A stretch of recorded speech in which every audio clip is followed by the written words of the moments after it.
नमो अरिहन्ताणं नमो सिद्धाणं नमो आयर्याणं नमो वज्रायाणं नमो लोये सब्बसाहूरम् मोक्षमार्गस्य नेतारं वेत्तारं कर्मभूभृताम् ज्ञातारं विश्वतत्त्वानां वन्दे तद्गुणलब्धये। तत्वार सूत्र ग्रंथ आचार्य उमा स्वामी द्वारा रचित है। इसमें पहले अध्याय में जो ज्ञान है, सम्यक ज्ञान, वो अपन समझ रहे हैं। कल अपन ने मति ज्ञान, श्रुत ज्ञान और अवधि ज्ञान, ये 3 ज्ञानों का स्वरूप समझा। मति ज्ञान किसे कहते हैं? जो इंद्रिय और मन की सहायता से जाना जाए, रूपी पदार्थों को जाना जाए। रूपी अरूपी दोनों बोला था ना, मन के हिसाब से। और श्रुत ज्ञान किसे कहा? मति ज्ञान द्वारा जाने हुए ज्ञान को विशेष जानना, मतलब जाने हुए पदार्थ का अवलंबन लेकर और दूसरे पदार्थ है ना, विशेष जानना। तो उसमें अपन ने जो भी उसी पदार्थ को जानने को सब मति ज्ञान में लिया। अन्य पदार्थ लिया अपन ने, वहां पर आ जाता है श्रुत ज्ञान। तो जो अपन ने कल डिस्कस किया था एग्जाम्पल, जैसे क्रोध हुआ, इसका ज्ञान हुआ, तो मति ज्ञान में ही आएगा। मुझे क्रोध हुआ, है ना, उसका मैंने मन में विचार किया कि मुझे क्रोध हुआ। ये ज्ञान जो हुआ कहाँ हुआ? किसी इंद्रिय से नहीं हुआ, मन से हुआ। और फिर हमने क्रोध के ही संबंध में कि मुझे अभी जो क्रोध है तीव्र हुआ, ये सब मति ज्ञान में जाएगा। और जब उस क्रोध से आगे हमको अन्य चीजों का विचार चलने लग गया कि क्रोध करना अच्छी बात नहीं है, वो शुद्ध ज्ञान में चला जाएगा। तो जैसे कल अपन ने डिस्कस किया था वो बराबर है कि जो हम उसी पदार्थ को जो विशेष जान रहे हैं वो सब मति ज्ञान में ही है। और जब हम विशेष में चले जाते हैं, अन्य में चले जाते हैं, अन्य पदार्थ से रिलेशन कर लेते हैं, तब वह शुद्ध ज्ञान हो जाता है। जैसे किसी के निमित्त से अपन को क्रोध आया, जैसे आपने को नहीं, किसी के द्वारा भी आता ना, जैसे कोई दिला, जैसे कहते तूने दिलाया क्रोध में, तेरे कारण मुझे आया। हाँ। तो वहां पर क्या अपने को मति ज्ञान शुद्ध ज्ञान घटाना है कि क्रोध घटाना है? नहीं, ये मति शुद्ध ज्ञान घटाना। तो क्रोध हुआ वो तो कषाय हो गई, वो तो कषाय का परिणाम। अब वो व्यक्ति कह रहा है कि तुम्हारे कारण से क्रोध हुआ, तो वो सुन रहे हैं, वो सुनने में तो मति ज्ञान घटेगा अपना, कि जो उसने कहा कि तुम्हारे कारण से या मेरे कारण से या इसके कारण से क्रोध हुआ, ऐसा जो वाक्य कहा वो सुना अपन ने, वो मति ज्ञान में घटेगा। लेकिन अपन उसमें घटाना क्या चाह रहे हैं? यही घटाना चाहते थे कि क्या? और हमें क्रोध हुआ, ये ज्ञान हुआ, वह क्रोध का ज्ञान जो हुआ वह मति ज्ञान में गया। अब इसके कारण से क्रोध हुआ तो भी हम उसी क्रोध को ही जान रहे हैं ना, विशेष क्यों क्रोध आया वह भी उसी में ही जाएगा। लेकिन जब हम क्रोध के साथ लोभ भी होता है, लोभ भी अच्छी बात नहीं है, लेकिन ये क्रोध है, ये मुझे बार बार आता रहता है, जब हम अनेक अन्य कोई अपने बारे में कुछ बोली, किसी की सुनी अपन ने, पूरा आता ना क्रोध की भी ऐसा कैसा कह दिया कि मेरे को झूठा बोल दिया ऐसा, तो वो तो अपना शुद्ध ज्ञान चल रहा है साथ में, और क्रोध का शायद चल रही है। मतलब मति ज्ञान हुआ, सुना अपन ने, और फिर उसके बाद अपन दूसरा विचार करने लग गए कि हमने ऐसा काम किया था, लेकिन इन्होंने ऐसा बोला, और फिर हम तो हमेशा ही ऐसा करते हैं, तो शुद्ध ज्ञान चल रहा है। और साथ में जो वो चारित्र का काम हो गया, ये ज्ञान का काम ज्ञान में चल रहा है, और जो कषाय हुई, क्रोध, मान, माया, लोभ हुआ, वो चारित्र गुण का काम चल रहा है। तो मति और शुद्ध ज्ञान। फिर उसके बाद में अवधि ज्ञान का स्वरूप बताया। किसे कहा अवधि ज्ञान? द्रव्य, क्षेत्र, काल, भाव की मर्यादा के साथ रूपी पदार्थों को बिना इंद्रिय और मन की सहायता के जानना, उसे कहा अवधि ज्ञान। तो इसमें अपने को चारों की मर्यादा जो है वो अपन विशेष थोड़ा सा डिस्कस करना था। अभी आगे जो 6 प्रकार का अवधि ज्ञान दिया है तो अपन देखेंगे, लेकिन सामान्य से अपन डिस्कस है। द्रव्य में क्या बताया कि जिस पदार्थ को हम जान रहे हैं उसको लेना अवधि ज्ञान के द्रव्य की मर्यादा। द्रव्य की मर्यादा में क्या बताया कि जैसे मेरे पीछे आगे कहीं पर भी कोई पदार्थ रखा हुआ है, इंद्रिय से नहीं जान रहा हूं, और कितना बड़ा पदार्थ है, कितने बड़े पदार्थ से कितने छोटे पदार्थ को मैं बिना इंद्रिय की सहायता के जान सकता हूँ, उसको कहा द्रव्य की मर्यादा, जैसे अपन ने 1 लाख परमाणु का उदाहरण लिया था कि 1 लाख परमाणु का कोई स्कंद है, उसको मैंने जाना, कहाँ पर रखा हुआ है, तो दूसरे कमरे में रखा हुआ है, दरवाजा बंद है और मुझे कुछ भी नहीं पता है कि वहां पर रखा हुआ है, लेकिन मुझे अवधि ज्ञान हुआ तो मैंने अपनी अवधि ज्ञान से जाना उस पदार्थ को। इस सामने अपने हाथ में रखे हुए आंवले को तो कैसे देखते हैं हम, सामने सामने का पोर्शन दिखता है, उधर का नहीं दिखता है, लेकिन अवधि ज्ञान से हमने जाना तो उसमें क्या हुआ, पूरा हमको द्रव्य दिख गया। तो द्रव्य की मर्यादा, कितने बड़े से कितने छोटे द्रव्य तक को हम बिना इंद्रिय की सहायता से जान सकते। क्षेत्र में क्या बताया कि मैं यहाँ पर बैठी हुई हूँ, तो कितने क्षेत्र तक का मुझे वहां बिना जाए ज्ञान हो सकता है, डिस्टेंस। तो 1 किलोमीटर अगर मेरे ज्ञान की मर्यादा बताइए अवधि ज्ञान की, तो उसमें क्या होगा कि यहाँ से लेकर के 1 किलोमीटर का आप सर्कल बना लो, और उसमें जितने भी पदार्थ हैं, अब वो पदार्थ छोटे बड़े हो सकते हैं, तो उसमें अब वो पदार्थ का सिलेक्शन कैसे होगा, द्रव्य की मर्यादा से होगा।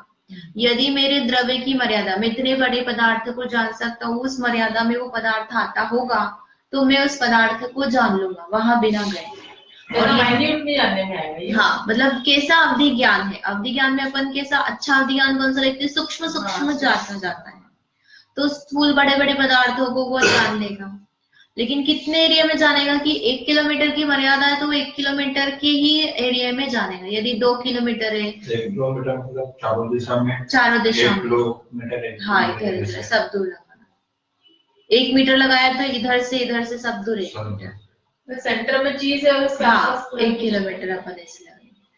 फिर काल में लगाएंगे तो कैसे लगाएंगे, जैसे अंतर मुहूर्त लिया तो अंतर मुहूर्त पहले का और अंतर मुहूर्त बाद का, तो वो जो 1 किलोमीटर का एरिया है उसके अंदर एक अंतर मुहूर्त पहले क्या हुआ था, अभी मैं गया नहीं हूँ, यही बैठा और मुझे पता भी नहीं, मेरे सामने होता तो फिर भी अपन लगा लेते कि हाँ ठीक है यहाँ पे झगड़ा हुआ था या यहाँ पर एक्सीडेंट हुआ या यहाँ पर ये आए थे, तो हम फिर भी प्रत्यक्ष तो देख कर पता लगा सकते। लेकिन 1 किलोमीटर के एरिया में क्या हुआ अंतर मुहूर्त पहले, उसका मुझे ज्ञान हो, या एक अंतर मुहूर्त बाद क्या होगा, एक अभी से लेकर अंतर मुहूर्त बाद तक क्या क्या होगा, उतने 1 किलोमीटर के एरिया में वह मैं जान लूं, तो वह हो गया काल की मर्यादा। तो मर्यादा क्यों बोली कि अंतर मुहूर्त से बाद का और पहले का नहीं जानेंगे, उतने अंतर मुहूर्त के अंदर अंदर जान लेंगे। तो लिमिटेशन जैसे 1 दिन का लगाएंगे, 2 दिन का, 3 दिन का, 1 साल, 2 साल, 1 पल्ले, 2 पल्ले, तो इस तरह से कितना आगे पीछे तक का जानेंगे, वो काल की मर्यादा हो गई।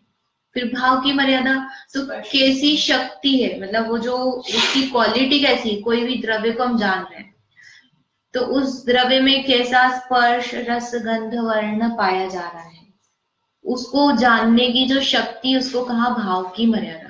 तो अब वो वहां पर अपन अविभाग प्रतिच्छेद लगाएंगे, आगे आएगा उसको तब समझेंगे डिटेल में।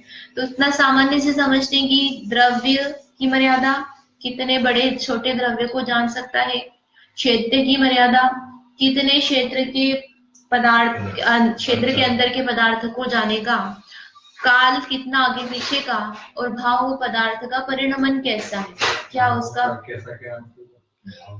भाव, मतलब कि हमने पदार्थ तो देख लिया, दूसरे कमरे में रखा हुआ है, अब वो आंवला कैसा है, पक्का है, तूरा है, खट्टा है, कितना खट्टा है, नींबू है, शक्कर है, गुड़ है, तो हम उसको बिना चखे, जैसे चखने टेस्ट जानने के लिए हमको क्या करना पड़ेगा, मति ज्ञान में तो हमको रखना पड़ेगा मुंह के अंदर और फिर हम जानेंगे। और ये क्या कर रहा है, वैसे ही जान ले रहा है, उसका जो टेस्ट है उसको ज्ञान हो गया, तो रस का ज्ञान हुआ ना, रस उसका भाव हो गया पदार्थ का। गुण, बेसिकली गुण की पर्यायों को जान ले, तो यह भाव हो गए। तो द्रव्य क्षेत्र काल भाव की मर्यादा लिए रूपी पदार्थों को किसके, इंद्रिय और मन के बिना, इंद्रिय से जाना क्या हमने, दूसरे कमरे में कौन सी इंद्रिय लग रही थी हमारी, हम तो यही बैठे हुए, तो इंद्रिय और मन के बिना जानना, कैसा जान रहा है, स्पष्ट, इंद्रिय से भी स्पष्ट जानना और आत्मा से जानता है, तो इसलिए वह क्या कहलाता है, अवधि ज्ञान। पर अब जैसे अभी अपन यहाँ बैठे हैं, अभी पीछे से अपने कोई कुछ देखते तो कई बार हमको मालूम पड़ता है, अब पीछे तो आंखें भी नहीं, कुछ भी नहीं है, क्या मालूम पड़ता है कि कोई हमारे पीछे बैठा है, कोई आया है, तो वो आभास है, अपने को अनुमान है, अनुमान लगाया ना अपन ने, थोड़ा जैसे कोई आया, चल कर आया, सांस ले रहा है, तो अपने को किसी के होने का आभास हुआ ना, तो वो स्पर्श, कर्ण, इंद्रिय सब निमित्त ही हुए कि नहीं हुए। हमने थोड़ी आहट सुनी कानों से, तो लगा कोई आ रहा है, कोई आया है। फिर श्वासोच्छ्वास, हवा हमको स्पर्श हो रही है ना, पीछे बैठता है तो व्यक्ति चटाई वटाई भी हिलती है, पता चला कि कोई बैठा है, भले हम बहुत अच्छे से सुनने में लगे हुए हैं, लेकिन फिर भी वो जो जिस पर हम बैठे हैं वो हिला डुला, तो हमको लग गया कि उसी की आवाज सुनी, तो इंद्रिय से ही ज्ञान हुआ ना हमको। उसमें कौन सा हमने लगाया, श्रुत ज्ञान तो नहीं लगा वहां पे, मति ज्ञान हुआ हमको, उससे फिर हमने अनुमान आदि लगाया कि यहाँ पर कोई बैठा है व्यक्ति। ठीक है, तो इस तरह से अवधि ज्ञान बताया। अब उसके बाद में चौथा ज्ञान है मनः पर्यय ज्ञान। अवधि ज्ञान का उदाहरण आता है आगम में कई बार की, जैसे मुनिराज आते हैं और मुनिराज के पास में सब लोग सुनने जाते हैं, तो व्यक्ति पूछता है कि मुझे ऐसा क्यों हो रहा है वर्तमान भाव में, क्या कारण है। कई बार हम पढ़ते ना, तो उसमें जैसे एक बार दुर्गंधा का आया था कि ये इसके शरीर से इतनी दुर्गंध क्यों आती है। एक इसकी कहानी है, ऋषभ सेना की कहानी है, औषधि दान की। तो इस तरह से आती राजा की कहानी आती, राजा भूख कीड़ों में गया, तो उसको भी वो मुनिराज बता रहे थे कि तुम्हारे 3 दिन बाद मृत्यु होगी। तो ये सब कैसे बताया कि अवधि ज्ञान लगाया उन्होंने और अवधि ज्ञान से बताया। अब वर्तमान का ज्ञान कर सकता है मति शुद्ध, अपना ज्ञान क्या कर सकता है, वर्तमान का ही ज्ञान कर सकता है, लेकिन ये राजा 3 दिन बाद मर जाएगा और मरने के बाद कहाँ उत्पन्न होगा, कीड़ा बनेगा, और इसी के शौचालय में जाकर कीड़ा बनेगा। तो ऐसा ज्ञान किस कारण से हुआ, अवधि ज्ञान के निमित्त से हुआ। तो आगम जब हम पढ़ते हैं पुराण आदि, तो उसमें हमको जगह जगह अवधि ज्ञान के उदाहरण मिलते हैं। ये अवधि ज्ञान सोच के लगाना पड़ता है। अवधि ज्ञान का मतलब जैसे अपन इंद्रियों का उपयोग करते हैं, इसी तरह से अवधि ज्ञान का इंद्रियों का उपयोग उपयोग तो सहज ही कर लेते हैं, समझ। अवधि ज्ञान भी सहज ही रहता है। सोच करके अब मन पर ज्ञान में आता है, क्योंकि जब अपन ये अवधि ज्ञान का क्रम आदि समझेंगे तो उसमें इसी तरह से आता अवधि दर्शन और फिर अवधि ज्ञान। जैसे मति शुद्ध ज्ञान में लगाते ना, तो अचक्षु दर्शन, चक्षु दर्शन आता है, और फिर इसके बाद में उस इंद्रिय संबंधित ज्ञान बताते हैं, अवग्रह आदि।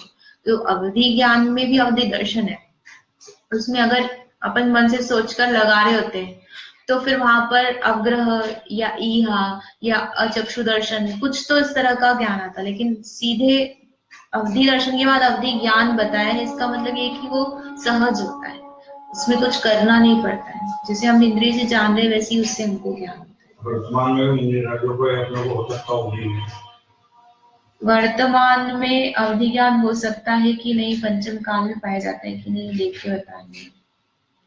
मतलब मुझे जहां तक पता है कि नहीं होता है, लेकिन मुनिराज का उदाहरण आता है ना, कल की इनका उदाहरण आता है, तो इसलिए वो देख करके बताऊंगी होता है कि नहीं होता है।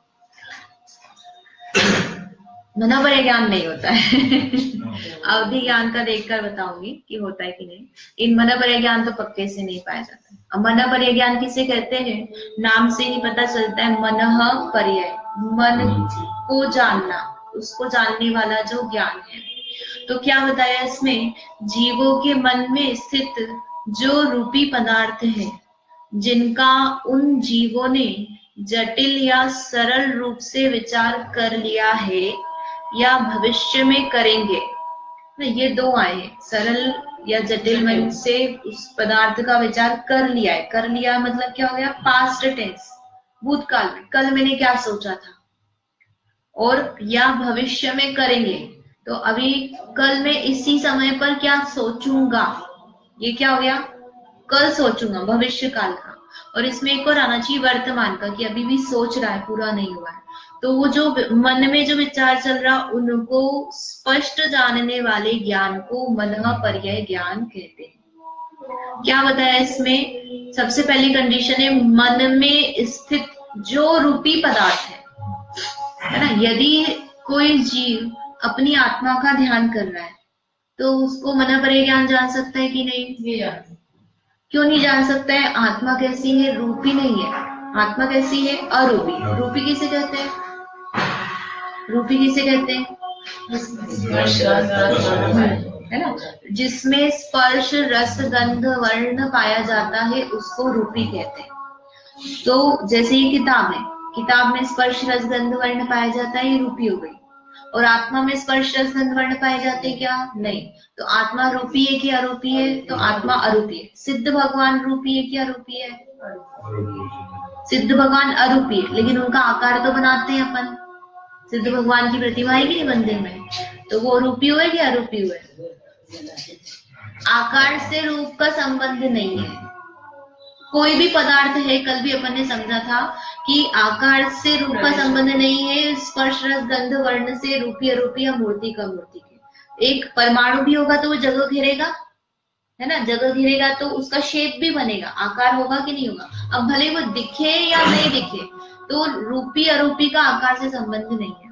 इसलिए जो शुद्ध भगवान है उनका आकार है, कैसा आकार बताते हैं अपन कि जिस आकार में वो थे पहले, मोक्ष होने के पहले जिस अवस्था में जैसे बैठे हुए थे या खड़े हुए थे, तो उस अवस्था में उनके आत्मा के प्रदेश रहते हैं, तो वो खाली आकार बनाते हैं अपन, तो वो उनका आकार हुआ। लेकिन वह रूपी है क्या? इंद्रिय से जान सकते हैं क्या? हम नहीं जान सकते, तो वह कैसा हो गया? अरूपी हो गया। तो मन में स्थित जो रूपी पदार्थ, यदि हम सिद्ध भगवान का विचार कर रहे हैं या हम स्वयं अपनी आत्मा का धर्म द्रव्य का विचार कर रहे हैं, तो उसको नहीं जान पाएंगे। लेकिन यदि हम किसी पुद्गल का विचार कर रहे हैं, मेरे फोन कहाँ गुम गया है, मेरी अंगूठी कहाँ चली गई, मेरा बच्चा क्या कर रहा होगा, ऐसा विचार कर रहे हैं, और मुनिराज के मन में जिज्ञासा हुई कि वो व्यक्ति क्या सोच रहा है, मैं जानूं, ऐसी जिज्ञासा उनके मन में पहले हुई, और फिर उन्होंने मना परे ज्ञान लगाया। तो वह जो मन में विचार कर रहा है उस पदार्थ को वह जान लेंगे। जैसे मैं अपने बच्चे का विचार कर रही हूँ, या फोन का, या अंगूठी का, तो मैं मुनिराज ने अंगूठी देखी है क्या?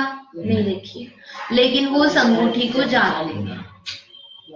मना परे ज्ञान का मतलब सिर्फ इतना नहीं मन की बात को जानना, मन की बात को जानकर वह जो पदार्थ है उस पदार्थ को भी वह जान लेंगे। जैसे अवधि ज्ञान जान रहा है ना, तो अवधि ज्ञान सीधा अंगूठी को जान लेगा, उसमें वो मन के थ्रू नहीं जाएगा। लेकिन मना परे ज्ञान में क्या होगा कि ये क्या विचार कर रहा है, और ये जो विचार कर रहा है उस पदार्थ को वो जान लेंगे। अभी तो अपन ने क्या बात की वर्तमान में, कि मैं अभी वर्तमान में मैंने अंगूठी के बारे में विचार किया, उसको मुनिराज ने जान लिया। अब कल मैंने क्या विचार किया था, इसी समय उनको जिज्ञासा हुई ये व्यक्ति कल क्या सोच रहा था, और कल मैं किसके बारे में सोच रही थी? समय शिखर के बारे में।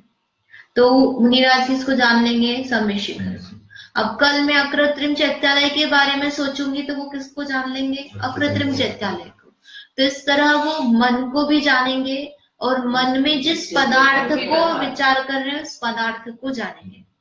तो उसको ना, जिन रूपी पदार्थ लिखा ना, जीवों के मन में स्थित जो रूपी पदार्थ है उसको स्पष्ट जानने वाला ज्ञान लिखा, जो रूपी पदार्थ है उसको स्पष्ट जानने वाला ज्ञान। तो जाना कैसे? कि मन में विचार किया।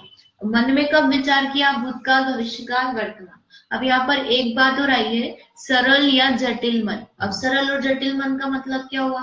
कि सरल मन मतलब कि सीधा साधा व्यक्ति है, ज्यादा मायाचारी नहीं है, घुमावदार नहीं है, जो उसके मन में चीजें चल रही है, दिखावा वो अलग कर रहा है, अंदर बहुत कुटिलता भरी हुई है, तो वह जटिल मन हुआ, बहुत मायाचारी है, जिसको बोलते हैं ना ये बहुत घुमावदार है, जलेबी जैसा है। तो वह कुछ कुछ सोच रहा है, क्या सोच रहा है व्यक्त नहीं करता है, तो वह जटिल मन हो गया। कई लोगों के बारे में अपन बोलते हैं ना कि हम इनके साथ जीवन भर रहे हैं, लेकिन ये क्या सोचते हैं हमको पता ही नहीं चलता है। और किसी के साथ अपन 2 दिन भी रह लो, लेकिन ये अभी क्या करेगा, ये कैसा व्यक्ति है अपने को समझ में आ जाता है। तो बोलते हैं ना सरल है, अरे ये बहुत सरल व्यक्ति। तो सरलता का अपन अनुमान कैसे लगाते हैं? कि इसकी जो क्रियाएं हैं, वचन आदि है, सरल है, हम प्रिडिक्ट कर सकते हैं, इजीली हमको पता चल सकता है कि ये क्या सोच रहा है। तो ऐसे सरल मन और जटिल मन, तो उसमें अब वो जो पदार्थ को सोच रहा है उस पदार्थ को जानना, वो कहलाता है मना परे ज्ञान। मना परे ज्ञान जो है किसको होगा? मुनिराज को ही होता है। 4 गति में अवधि ज्ञान तो सभी को पाया जा सकता है, देव को, नारकी को, तिरंच को, मनुष्य को, और कुअवधि भी पाया जा सकता है। लेकिन मना परे ज्ञान किसको पाया जाएगा? सिर्फ मुनिराज को ही पाया जाता है, मतलब माता जी को भी नहीं हो सकता। उसके लिए क्या जरूरी है? मुनि दीक्षा जरूरी है। मुनि दीक्षा वाले जीव जो होते हैं उन्हीं को मन परे ज्ञान पाया जा सकता है। और क्या विशेषता होती है कि मुनिराज सम्यक दृष्टि होना चाहिए। सम्यक दृष्टि होने के साथ में क्या होना चाहिए? उनका चारित्र वर्धमान होना चाहिए, उनकी विशुद्धि बढ़ती हुई होनी चाहिए। उसके साथ में उनको रिद्धि होनी चाहिए, कोई ना कोई। जो अपन रिद्धि पढ़ते हैं ना, रिद्धि वाला जो पाठ है, 64 रिद्धि वाला जो पाठ पढ़ते हैं उसमें रिद्धि आ रही है। तो बुद्धि रिद्धि, औषध रिद्धि, ये जो विक्रिया रिद्धि है, तो ये सारी रिद्धियां है, उनमें से कोई ना कोई एक रिद्धि उनके होना चाहिए। तो इतने सारे मतलब क्वालिटी जिनमें होगी, इसका मतलब क्या हो गया? वो मुनिराज कैसे हो गए? मना परे, मतलब वो सभी को होगा जरूरी नहीं है, लेकिन जिनको मना परे ज्ञान होगा उनको ये चीजें तो पाई ही जाएंगी। इस सामान्य मुनिराज को नहीं पाया जा सकता। इसके लिए विशेष विशुद्धि होगी, तभी रिद्धि आदि प्रकट होगी और उनका चारित्र उज्जवल होगा, तब मना परे ज्ञान प्रकट होगा। ठीक है। अब इसके भेद आदि जो है अपन आगे सूत्र आएगा तब पढ़ेंगे। मना परे ज्ञान समझ में आया? मना परे ज्ञान में एक बार उदाहरण आता है कि एक बार मुनिराज जाते हैं सुनार के घर के उधर, और वो सुनार मुनिराज को अपना आहार देने के लिए बाहर आता है। तो वो जिस पर काम कर रहा होता है वो जौ या फिर जौ का दाना होता है, सोने का जौ बना रहा होता है।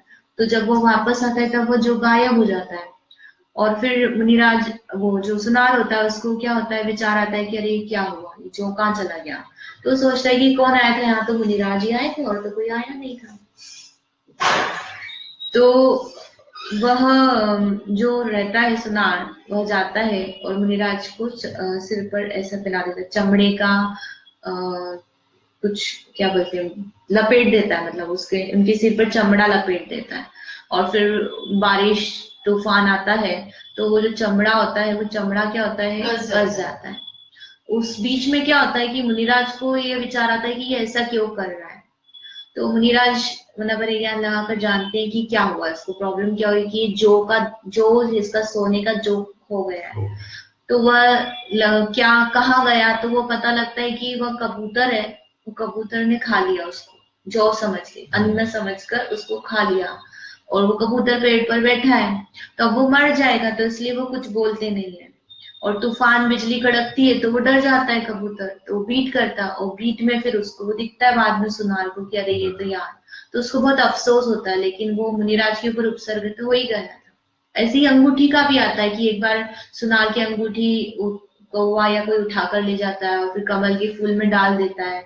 मुनिराज उसके पास में जाता है, लेकिन सोचता रहता है कि मैं पूछू कैसे। तो मुनिराज मना परे ज्ञान लगाते हैं, फिर पता करते हैं कि अंगूठी यहाँ है, तो वो उसके पूछने के पहले ही बता देते हैं। तो इसे कई उदाहरण मना परे ज्ञान के भी अपने को मिलते हैं, किस तरह मुनिराज मना परे ज्ञान लगाते हैं। इस तरह अपने ज्ञान की प्रभावना है, और इनको देख करके समझ में आता है कि अधिज्ञान मना परे ज्ञान पाया जाता है, एक कपोल कल्पित नहीं है। ठीक। अब इसके बाद में 5वें नंबर का ज्ञान कौन सा है? केवल ज्ञान। इस केवल ज्ञान कौन सा ज्ञान है? ये केवल ज्ञान जिनेंद्र भगवान को पाया जाता है वो है, और हमको पाया जाता है कि नहीं? हमारे पास इसका स्वभाव है, अभिव्यक्त नहीं है, लेकिन ये हमारे शक्ति में पड़ा हुआ है। ज्ञान का नेचर तो कैसा है? केवल ज्ञान से जानने का ही है। मति शुद्ध ज्ञान तो कैसा है? विभाव ज्ञान है, कि हमारे कर्मोदय के कारण से अभी हमको जो ज्ञान हो रहा है वो मति शुद्ध ज्ञान है। लेकिन आत्मा का स्वभाव ज्ञान कौन सा है? केवल ज्ञान है। तो क्या बताया केवल ज्ञान? केवल ज्ञान मतलब सभी द्रव्यों की सभी पर्यायों को एक साथ बिना इंद्रिय और मन की सहायता के स्पष्ट जानने वाले ज्ञान को केवल ज्ञान है। क्या क्या पॉइंट आए? सभी द्रव्यों की सभी पर्याय। सभी द्रव्य मतलब कौन कौन से द्रव्य आ गए? 6 द्रव्य, जीव, उद्गल, धर्म, अधर्म, आकाश और काल। और फिर क्या लेना उसमें? सभी पर्याय। सभी पर्याय मतलब भूतकाल में जितनी भी पर्याय हो गई। तो आप कोई भी एक पदार्थ ले लो, उसकी पर्याय ही गिन लो, है ना। ये फोन ले लो, इस फोन में कितनी सारी, ये कहाँ से कैसे कैसे परमाणु आकर मिले, उन परमाणु का क्या क्या हुआ भूतकाल में, वो किसमें मिले, किससे जुड़े, किससे अलग हुए, वो सारी पर्याय आ गई अनंत काल की, मतलब उसकी।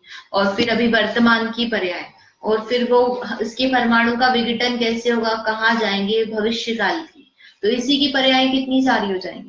तो ये तो एक पुद्गल का, स्कंद का ये अंश हो गया, थोड़ा सा ही पुद्गल हुआ। तो ऐसे कितने सारे पुद्गल है, अनंत पुद्गल है। ऐसे जीव की लगाना, मेरा जीव द्रव्य, इनका जीव द्रव्य, आपका आपका आपका, ऐसे अनंतानंत जीव द्रव्य जो है, मतलब सिद्ध भगवान हो गए, जो निगोरिया जीव हो गए, फिर मनुष्य, तिरंज, नारकी देव, इन सब देव। तो ऐसे जीव, उद्गल, धर्म द्रव्य, अधर्म द्रव्य, आकाश द्रव्य और काल द्रव्य, इन सभी की पर्याय, मतलब छहों द्रव्यों की सभी पर्यायों को एक साथ, हम एक साथ जानते हैं कि नहीं जानते? क्रम से जानते हैं। हम क्रम से जानते हैं। और पिक्चर भी आती है तो हम कैसे जानते हैं उसको? क्रम से जानते हैं। तो एक साथ कैसे जानते हैं कि हमने पिक्चर खींचा, उसमें 4 लोग, तो हम पिक्चर को देख रहे हैं तो उसमें चारों एक साथ दिख रहे हैं कि नहीं दिख रहे? एक नहीं, फोटो तो अपन एक साथ ही देख रहे हैं ना, चारों का फोटो जो है, आपका फैमिली फोटो ले लिया, अब उसमें आप चारों एक साथ दिख रहे हो कि नहीं दिख रहे हो?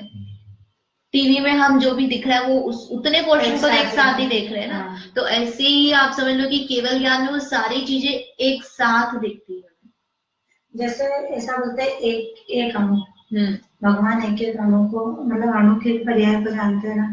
तो जैसे अपने ये जो शरीर है, ये अणु से मिलके स्कंध, मतलब जो ये स्कंध, तो भगवान इसको औतारिक मतलब स्कंद रूप में जानेंगे कि अणु रूप? दोनों रूप में जानेंगे, दोनों ही है ना। उसका अभी वर्तमान में स्कंद है, लेकिन उस स्कंद में कौन कौन से परमाणु है, कौन कौन से परमाणु की क्या क्या पर्याय हुई है भूतकाल भविष्य काल में। मतलब द्रव्य को जाने तो परमाणु द्रव्य हो ही गया, और उसका विभाव परिणाम भी स्कंद रूप से है। तो वो अगर इसको नहीं जानेंगे तो फिर जाने ही क्या होगा? तो फिर तो उनको अणु भी दिख रहा है, अणु भी दिख रहा है और स्कंद भी दिख रहा है, मतलब संपूर्ण रूप से जान रहे हैं। एक एक परमाणु को भी जान रहे हैं और स्कंद को भी जान रहे हैं, दोनों आया उसमें। तो कितना मिक्सचर, कितना मिक्सचर वो तो पूरे, जैसे कहा ना कि दर्पण में चीजें झलक रही है, सारी चीजें एक साथ रख दो आप, फोटो हो गया ना, फोटो जान रहे कि नहीं जान रहे। तो इसी तरह से वो हर चीज की हर पर्याय को उनको एक साथ जान रहे। ऐसा अपने ज्ञान का स्वभाव है, इतनी शक्ति अपने ज्ञान में भी। तो वर्तमान में अपनी शक्ति है ही नहीं। अपने को तो क्रम से ज्ञान होता है, उसमें लगता है कि हम एक साथ जान रहे हैं, सुन भी रहे हैं, देख भी रहे हैं, मैं बोल भी रही हूँ, मेरा बोलना भी मुझे सुनाई दे रहा है, आपका देखना भी दिख रहा है, और कैसे क्या कर रहे हो वो सब भी मैं जान रही हूँ, और आप भी ऐसे सुन भी रहे हो, देख भी रहे हो, पढ़ भी रहे हो, समझ भी रहे हो। तो हमको लगता है हम एक साथ कर रहे हैं कि नहीं कर रहे हैं, जबकि वो सूक्ष्म समय में क्रम से चल रहा है। तो ये तो क्रम में अपन कर सकते हैं, तो फिर एक साथ क्यों नहीं कर सकते? तो एक साथ किसके? बिना इंद्रियों और मन की सहायता के। बिना इंद्रियों और मन की सहायता के, अर्थात शरीर ही नहीं रहेगा, तो उसके बिना आप किससे जानेंगे? आत्मा से जानेंगे। तो इससे ये पता चलता है कि इंद्रिया और शरीर, इंद्रिया और मन भिन्न है, इनसे मैं नहीं जानता। मेरा जो नेचर है ज्ञान का जानने का, वो इससे जानने का नहीं है, जो केवल ज्ञान स्वभाव ज्ञान है। इससे भिन्न आत्मा से जानने वाला ज्ञान है। और कैसा जानता है? स्पष्ट। फोटो में तो क्या होता है, वो जितना है उतना ही दिखेगा, आगे पीछे का 2 डायमेंशनल 3 डायमेंशनल कुछ नहीं दिखता है। टीवी में आप चश्मा लगा लो 3D वाला, तो फिर भी ऐसा लगेगा अरे अपने ऊपर बारिश के छींटे आ रहे हैं, लेकिन फिर भी समग्र रूप से अपन नहीं जान सकते उसको। उस स्पष्ट पूर्ण एक एक, जैसे परमाणु का ना, पूरी हर तरह से, हर कोने से उसको देखा, हर गुण पर्याय को, उसको मतलब सिर्फ परमाणु को जान रहा है ऐसा नहीं, परमाणु की पर्याय, जितनी पर्याय है, जितने गुण है, और परमाणु में कितने गुण है, स्पर्श रस गंध वर्ण, ये सब लगा लो आप, स्थूल अस्तित्व, नास्तित्व, जो दूसरे भी लगाने, हाँ, और उनकी भी पर्याय उनके अनंत पर्याय। तो ये अपने ज्ञान की विशालता है। और ऐसे ज्ञान के धारी कौन है? सर्वज्ञ भगवान जिनको हम नमस्कार करते हैं। तो उनको नमस्कार करते समय उनकी महानता का ख्याल अपने को ध्यान आना चाहिए। और ऐसे ही ज्ञान का मेरा स्वभाव है, मैं वर्तमान में क्या कर रहा हूँ, अपने को भूला हूँ, ये बस ये जितना है उसमें संतुष्ट हो गए हैं, ठीक है, हम जो भी चल रहा हमारा ठीक है, लेकिन वास्तव में मेरा स्वभाव कैसा है? केवल ज्ञान स्वभाव रूप है। मैं उस ज्ञान के द्वारा सबको जान सकता हूँ, अपनी आत्मा को जान सकता हूँ, भगवान को जान सकता हूँ। तो ऐसे ज्ञान स्वभाव वाला में हूँ, केवल ज्ञान स्वभाव वाला, इस तरह से केवल ज्ञान बताया। केवल ज्ञान भी बिना इंद्रिय मन, अवधि ज्ञान भी बिना इंद्रिय मन और मनापरे ज्ञान भी बिना इंद्रिय मन, है ना? हाँ। अवधि मनापरे ज्ञान और अवधि ज्ञान में वो रूपी और वो आरूपी नहीं, दोनों में ही रूपी, अवधि ज्ञान भी रूपी पदार्थों को जानता है और मनापरे ज्ञान भी रूपी पदार्थों को ही जानता है, और केवल ज्ञान जो है वो सभी को जानता है, रूपी को भी और अरूपी को। अवधि में और मनापरे में फिर क्या अंतर है? आप आएंगे थोड़ी देर से आए, अब बाद में पूछना। दीदी आपको समझ में आया अवधि ज्ञान और मनापरे ज्ञान में क्या अंतर है? अंतर क्या दोनों में? मनापरे ज्ञान से मन की बातें जानता है और अवधि ज्ञान से कोई, जैसे मैं यहाँ बैठा हूँ, मैं अवधि ज्ञान से जान सकता हूँ कि अगर मैं तो ऐसी शक्ति की टीवी में वो क्या देख रहा है, हाँ। तो ये अवधि ज्ञान से जाना, पर टीवी में देख के उसके मन में क्या विचार चल रहा है, ये मैं मनापरे ज्ञान से जान सकता हूँ। टीवी में देख के, मतलब जैसे वो टीवी देख रहा है और उसके मन में क्या विचार है। अच्छा, अवधि ज्ञान से जो चीज है वो स्पष्ट रूप से जान सकते हैं वस्तु को, और मनापरे ज्ञान से किसी के मन में रूपी पदार्थ जो है उसको, मन को तो जान ही रहे, लेकिन मन के साथ वो मन में जो सोच रहा है उस पदार्थ को जानना है।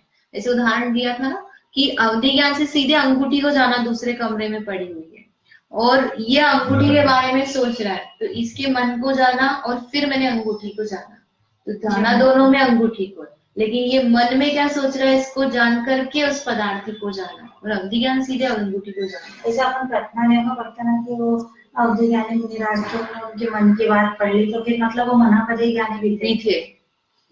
अवधि ज्ञानी फिर मन की बात पढ़ ली तो दोनों ज्ञान हो गया। अवधि ज्ञान लगाया तो अवधि ज्ञान भाव आदि बताएंगे अवधि ज्ञान से, और मनापरे ज्ञान से भी भाव आदि बता सकते। तो जिसको मनापरे ज्ञान होगा उसको अवधि ज्ञान होगा ही ना। ऐसा नियम मतलब अभी तक पता नहीं है, लेकिन होना चाहिए, ऐसा बोल सकते हैं। कितनी विशुद्धि है तो उनके अवधि ज्ञान पाए। ऐसा बोलते ना, 4 ज्ञान के धारी, 3 ज्ञान के धारी, तो 3 ज्ञान में तो अवधि ज्ञान तक होगा, 4 ज्ञान में तो फिर नहीं, जरूरी नहीं, उसमें कॉम्बिनेशन बन जाएगा अवधि ज्ञान के साथ में। तो सीक्वेंस तो यही रहेगी ना, 3rd पे अवधि ज्ञान रहेगा, 4th जैसे जैसे शुद्ध ज्ञान मति ज्ञान पूर्वक होता है, जैसे मनापरे ज्ञान अब नहीं, इसमें ऐसा कुछ नहीं है। अवधि ज्ञान मनापरे ज्ञान के लिए कि ये अवधि ज्ञान पूर्वक हो, ऐसा कोई नियम नहीं। जैसे मति ज्ञान इंद्रिय और मन की सहायता के द्वारा, हाँ। तो शुद्ध ज्ञान पे शुद्ध ज्ञान क्या? इंद्रिय और मन नहीं लगेगा उसमें? नहीं, तो मति ज्ञान पूर्वक हो रहा है ना, तो इसलिए हो ही गया परोक्ष, मतलब जैसे इंद्रिय और मन से ही तो मति ज्ञान हो रहा है। हाँ। और उसी के बाद शुद्ध ज्ञान हो रहा है ना, तो वो भी इंद्रिय और मन लगाएंगे। इंद्रिय मन वहां परिभाषा में नहीं लगाएंगे, वो मति ज्ञान में आ ही गया अपना, ये मति ज्ञान पूर्वक होता है। तो फिर अपन हर चीज जो अपनी शुद्ध ज्ञान मन पूर्वक जो अपना विचार चल रहा है उसमें फिर अपने को इंद्रिय मन लगाना पड़ेगा, इसलिए वहां पर तो वो मति ज्ञान पूर्वक ही शुद्ध ज्ञान होता है, ऐसा लगेगा। तो 5 ज्ञान है। हाँ, 5 ज्ञान है। पहला मन, मति ज्ञान, फिर शुद्ध ज्ञान, फिर अवधि ज्ञान, फिर मनापरे ज्ञान और फिर केवल ज्ञान।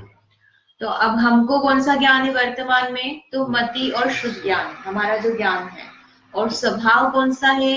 केवल ज्ञान। तो मति ज्ञान कैसा है? पराधीन है, इंद्रिय सुख बोलते हैं पराधीन है, तो ऐसे ही मति ज्ञान शुद्ध ज्ञान भी कैसा है? पराधीन। पराधीन क्यों है? क्योंकि इंद्रिय और मन चाहिए। जैसे कि चींटी है, चींटी को कितनी इंद्रिय होती है? 3 इंद्रिय। कौन कौन सी? स्पर्शन इंद्रिय, रसना इंद्रिय, घ्राण इंद्रिय। तो घ्राण मतलब क्या हो गया? सुनने तक, है ना। अब चींटी सोचे कि मैं सुन लूं, तो सुन सकती क्या? क्योंकि उसके कान है ही नहीं, तो कान नहीं है तो उसके संबंधित ज्ञान भी नहीं पाया जाएगा। तो यदि उसको सुनना है तो उसके लिए पहले इंद्रिय चाहिए। उसके बाद भी क्या हो गया? इंद्रिय होने पर भी इंद्रिय काम करना चाहिए। आंखें होने पर भी अंधा हो गया तो व्यक्ति दिखेगा क्या? नहीं दिखेगा।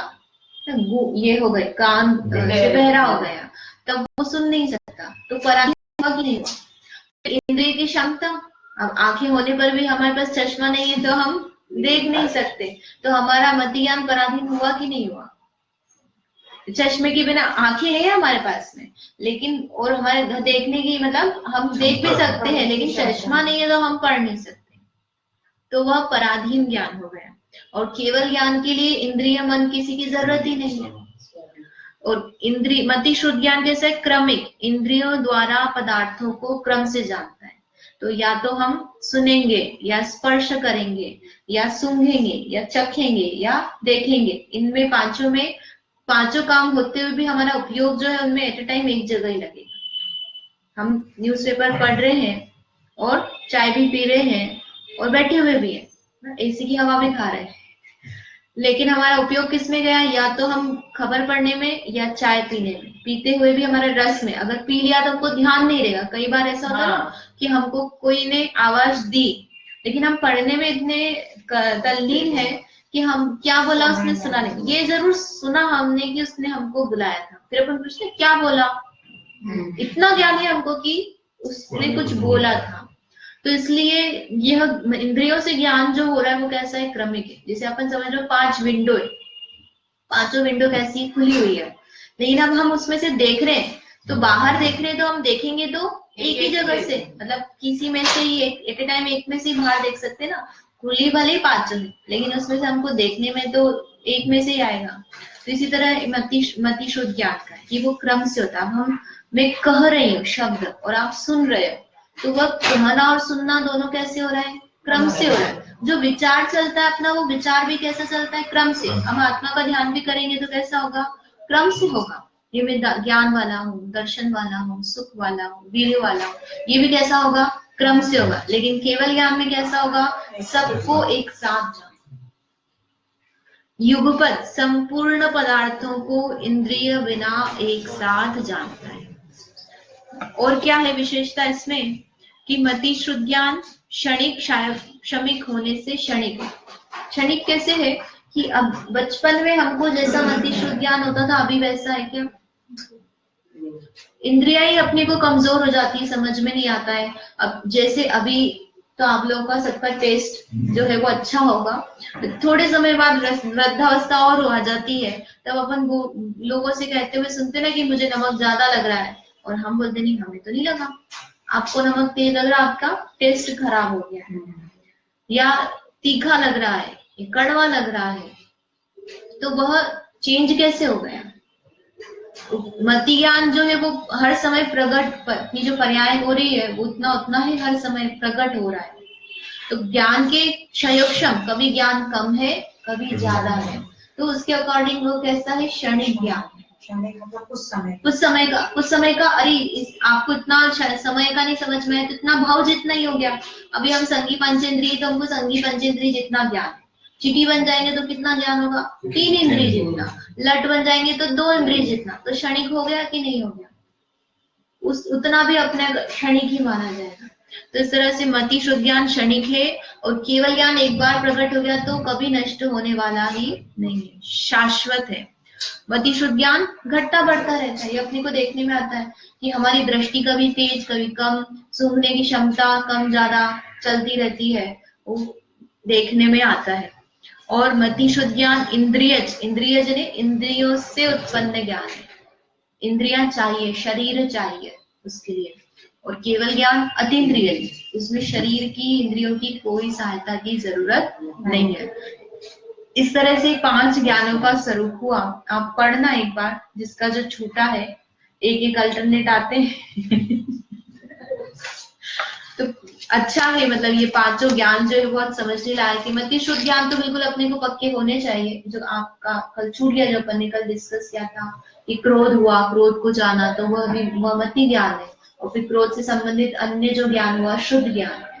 तो वो जो अपन ने कल डिस्कस किया था वो बराबर था कि जो उसी पदार्थ का ज्ञान है, उसी से संबंधित विशेष वो सब मति ज्ञान है, और जो अन्य पदार्थ का जो भी ज्ञान है वो शुद्ध ज्ञान है। लेकिन है ना, जैसे मैंने कहीं से सुना था कि जैसे एक विषय के बारे में जो अपन ने स्टार्टिंग, जैसे जो बिल्कुल स्टार्टिंग के बारे में सोचा, हाँ। वो तो मति ज्ञान हो गया। उसी विषय के बारे में विशेष जाना, उसी